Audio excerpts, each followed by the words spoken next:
Welcome to Not Milk Never Milk. Subscribe if you're lactose intolerant. Open Google Analytics and pick the exact property and view you will analyze. First, set a sensible date range and exclude internal IPs so your counts reflect real visitors. Next, apply the built-in bot filter and any segment that removes development traffic. Once done, go to Audience, Overview, and Note Users versus New Users. These raw numbers are your starting point. You need clean data, otherwise unique counts will be inflated and misleading. Now deduplicate sessions to estimate unique visitors. If you have user ID implemented, use it. If not, rely on client ID conservatively.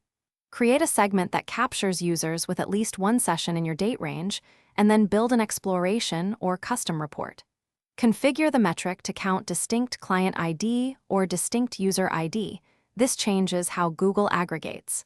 This step gives you a deduplicated, repeatable unique finish by validating counts.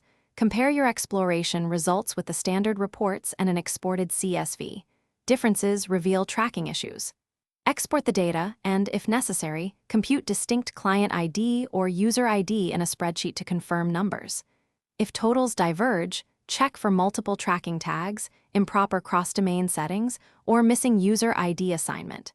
As a quick troubleshooting tip, verify the tracking code on sample pages and use real-time reporting to confirm events and ID are firing correctly.